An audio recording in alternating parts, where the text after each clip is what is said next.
Social media ने पूरे विश्व को एक गांव की तरह परिभाषित किया है।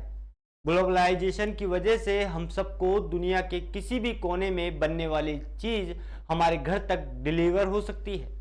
मनोरंजन के लिए कंटेंट हर जगह उपलब्ध है, लेकिन हर किसी की जिंदगी का हिस्सा बन चुकी ये सुविधा अब रूस के लोगों को नहीं मिल पाएंगी।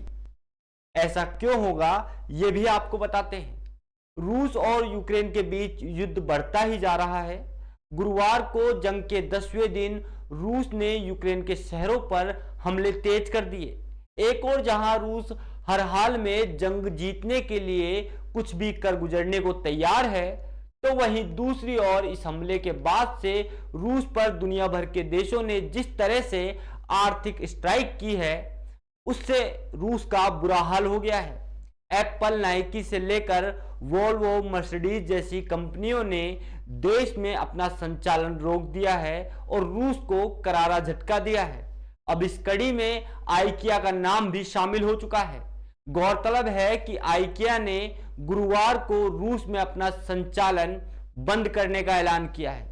रूस की इस घोषणा के बाद करीब 15,000 कर्मचारियों पर इसका असर होगा, यानी उनकी नौकरी चली जाएगी। आइकिया द्वारा यह बड़ा कदम एप्पल और नाइकिया के बाद उठाया गया है। इससे पहले अमेरिका टेक दिग्गज और दुनिया की सबसे बड़ी कंपनी एप्पल ने एक बड़ा कदम उठाते हुए रूस में अपने सभी उत्पादों की बिक्री पर रोक लगा दी है। एप्पल ने जोर देकर कहा है कि कंपनी उन सभी लोगों के साथ है जो हिंसा में पीड़ित हैं। फुटवियर निर्माता नाइकी ने भी अपने उत्पाद की बिक्री पर रोक लगा दी है। रूस पर जहां एक और पश्चिमी देश लगातार आर्थिक प्रतिबंध लगा रहे हैं, तो दूसरी ओर टेक से लेकर ऑटोमोबाइल कंपनियों तक ने उसे जोरदार झटका दिया है। एप्पल, नाइकी और आइकिया ही नहीं, बल्कि कई बड़ी टेक कंपनियों ने युद्ध के विरोध में बड़ी घोषणाएं की हैं। अल्फाबेट की गूगल ने रूसी ब्रॉडकास्ट आरटी और स्पुतिन से जुड़ी मोबाइल ऐप ब्लॉक किए हैं। तो माइक्रोसॉफ्ट ने रूस की सरकारी मीडिया कंपनी आरटी के एप्पल को विंडो ऐप स्टोर से हटा दिया है।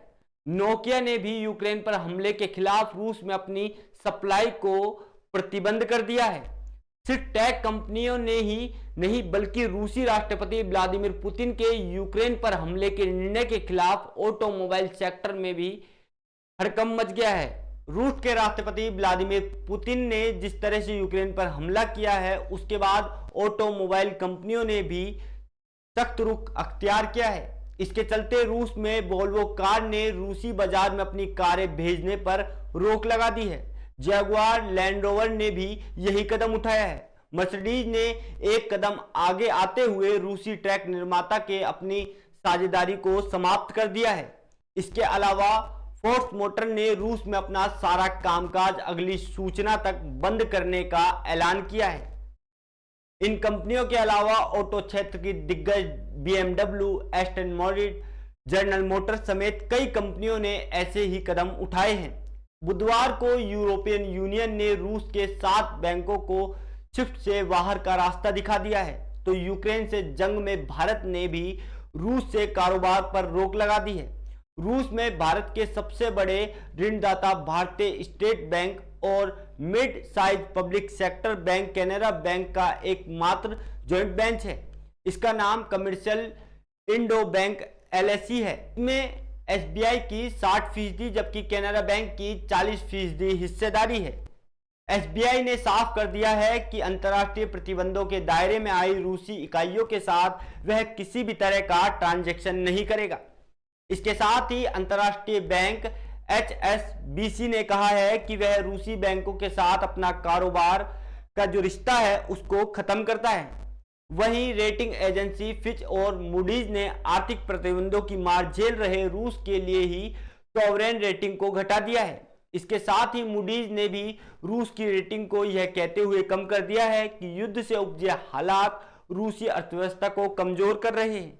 रेटिंग एजेंसियों ने कहा है कि पश्चिमी देशों के प्रतिबंधों की वजह से रूस की कर्ज को लेकर स्थिति, निपटने की क्षमता को लेकर संदेह पैदा हो रहा है।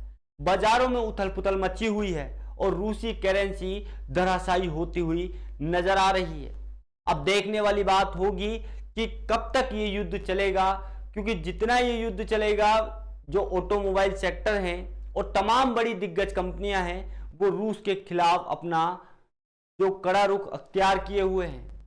यकीनन युद्ध से रूस को खासा नुकसान हो रहा है और आने वाले समय में भी रूस को कई और प्रतिबंध झेलने पड़ सकते हैं। इस तरह की तमाम खबरों के लिए देखते रहिए सिंस इंडिपेंडेंस। धन्यवाद।